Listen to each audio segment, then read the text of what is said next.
ကိုအမြဲတမ်းတတိထားနေခြင်းဟာအသိပညာတိုးတက်ခြင်းအကြောင်းတရားထုတ်တယ်ဆိုတာလေကိုယ့်ကိုယ်တတိထားနေခြင်းသာဖြစ်တယ်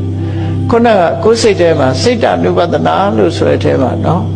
ငါစိတ်ဟာလောဘတွေနဲ့အဖြစ်များသလားဒေါသတွေနဲ့အတွဲများနေသလားမောဟတွေနဲ့အတွဲများသလားအဲ့တော့လောဘဒေါသဆိုတာကိုယ်ရင်ထဲမှာအမြဲဖြစ်နေတာမဟုတ်တော့မကြမကြလာတွဲတာဆိုတာထင်ရှားတယ်ပေါ့ကိုယ်အဝတ်မှာဖြူစင်အောင်ဖွတ်ထားတဲ့အဝတ်ကလေးဟာအမြဲတမ်းနွမ်းနေတာမဟုတ်ဘူးနွမ်းနေတဲ့အညစ်အကြေးဟာပြင်ဘက်ကလာတာဖြစ်တယ်ပေါ့ထို့တူပဲစိတ်ထဲကလည်းပဲလောဘအမြဲဖြစ်နေတာမဟုတ်သည့်အတွက်ကြောင့်လောဘဟာအကြောင်းတိုက်ဆိုင်မှာပေါ်လာတာဖြစ်လို့ဒါအညစ်အကြေးတစ်ခုလို့မှတ်ရမှာဖြစ်တယ်ဒေါသဆိုတာလဲအာယုန်တစ်ခုနဲ့ပတ်သက်လာပြီးတော့အသင်တင်နှလုံးမသွင်းတတ်လို့ဒေါသဖြစ်เสียအာယုန်နဲ့တွေးတဲ့အခါမှာဒေါသဖြစ်လာတယ်ဒါလည်းစိတ်ရဲ့အညစ်အကြေးလို့ခေါ်တာမောဟဆိုတာဆင်ញင်သုံးသပ်ရမယ့်အချိန်မှာဆင်ញင်သုံးသပ်နိုင်စွာမရှိဘူးဆုံးဖြတ်နိုင်စွာမရှိဘူးဆိုတဲ့အခါမှာမောဟဆိုတာဝင်လာတာဖြစ်တယ်အဲ့တော့မောဟဆိုတာလေအပြင်ကလာတဲ့ရောက်လာတဲ့အရာသားလည်းဖြစ်တယ်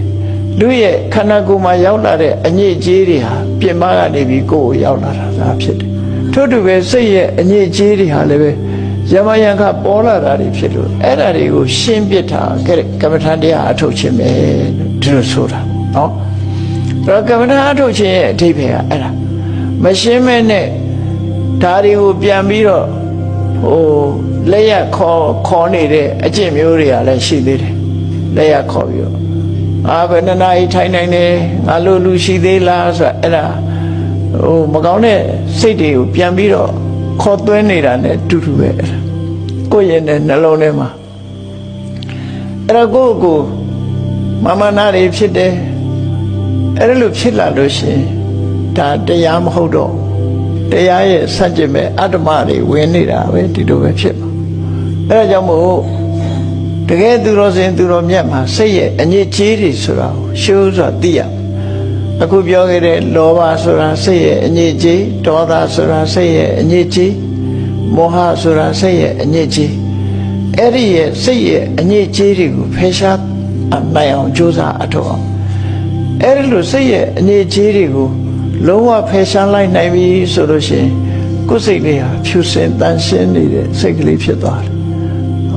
အညစ်အကြေးဆိုတာအမြဲတမ်းဆွဲမှာမဟုတ်ဘူးအမြဲတမ်းဆွဲနေတာမဟုတ်ဘူးသို့တော့အချိန်များစွာပုထုဇဉ်နေမှာတော့အညစ်အကြေးကဆွဲမြတ်တာဆွဲတာပို့ပြီးတော့များလာတော့အလေးအကျင့်ကြီးလို့ဖြစ်လာအဲ့တော့မြတ်စွာဘုရားရဲ့အဆုံးအမကိုရတဲ့အခါမှာကိုယ်ရင်နဲ့နှလုံးထဲမှာဆွဲနေတဲ့လောဘအညစ်အကြေးကိုအလောဘနဲ့ဖယ်ရှားရမယ်ဆွဲနေတဲ့ဒေါသအညစ်အကြေးကိုမေတ္တာဆိုတဲ့အရောဓနဲ့ဖယ်ရှားရမယ်ဆွဲနေတဲ့မောဟဆိုတဲ့အညစ်အကြေးကိုအမောဟဆိုတာနဲ့ဖယ်ရှားတာအဲ့ဒါကိုဇာကရိယနုယောဂနိုးကြာကြိုးစားခြင်းဆိုတဲ့အဓိပ္ပာယ်ရတယ်ပေါ့အဲ့ဒါကိုပဲကမ္မထာအထုတ်ခြင်းလို့သူတို့ပြောတယ်အဲ့တော့ကမ္မထာအထုတ်တာရဲ့အနှစ်သာရကကိုယ်စိတ်လေးကိုဒီတိုင်းပြစ်မထားပဲနဲ့တတိနဲ့ပညာနဲ့ထိန်းချုပ်ပြီးစိတ်ထဲမှာဆွဲကပ်နေတဲ့အညစ်အကြေးတွေကိုဆေးကြောတန့်စင်မှုပြုလုပ်ခြင်းပဲဖြစ်တယ်နော်ဆေးကြောတန့်စင်တာဆေးကြောတန့်စင်တဲ့အလုပ်ကိုလုပ်တာပဲဖြစ်တယ်အဲ့လိုဆေးကြောတန့်စင်တဲ့အလုပ်ကိုလုပ်လိုက်လို့စိတ်လေးကလုံးဝဖြူစင်သွားပြီအညစ်အကြေးတွေဟာထပ်ပြီးတော့မကတ်တော့ဘူးဆိုရင်ဒါစိတ်ကိုအောင်နိုင်သူဖြစ်သွားပြီအဲ့ဒီကြရင်စိတ်ဟာကိုယ့်ရဲ့ဆန္ဒအတိုင်းကိုထားတဲ့နေရာနေတယ်ဥပမာမဲ့လူတွေရဲ့မျက်မျက်နှိုးနှိုးရှာဖွေစုဆောင်းနေကြတဲ့ရွှေဆိုတဲ့တတ္တုတစ်ခုကြည့်အဲ့ဒီရွှေဆိုတဲ့တတ္တုမှာမလိုလားတဲ့တခြားရောပါနေတဲ့တတ္တုတွေကိုတတ်ဆင်မှုရွှေကိုနားလဲတဲ့ပရိဆရာတွေကရွှေထဲမှာပါတဲ့အညစ်အကြေးတွေကိုမိဘူးပေးလိုက်အေးပေးလိုက်တဲ့တတ်ဆင်ပြီးတော့ပေးကြတယ်နောက်ဆုံးမှရွှေစင်ဆိုတာဖြစ်သွားတယ်အညစ်အကြေးတွေကိုထုတ်လိုက်တော့မှရွှေဟာတတ်ရှင်စင်ကြယ်သွားပြီးတော့ရွှေစင်ရွှေနှစ်ကိုရတယ်ပေါ့အဲ့ဒီလိုရွှေအနှစ်ဖြစ်ပြီးဆိုတဲ့အခါမှာလူတွေရဲ့မျက်မျက်နှိုးနှိုးပန်းစင်ကြတဲ့ဒီယရဏပစ္စည်းဖြစ်ပြောင်းလဲပြီးတော့ဝတ်ဆင်ကြတာဖြစ်သွားတယ်ပေါ့ အဲ့ဒါလိုပဲလူရဲ့စိတ်ဟာအငြိကြီးတွေရောနေမယ်ဆိုရင်ကျွတ်ဆက်နေထားတဲ့နေရာမနေဘူးစိတ်မလောဘဟာစဉ်းစားကြည့်လောကလူတွေဟာဂုဏ်သိက္ခာကြတာလောဘကြောင့်ကြတာဒေါသကြောင့်ဂုဏ်သိက္ခာတွေကြတယ်မောဟကြောင့်ဂုဏ်သိက္ခာတွေကြတယ်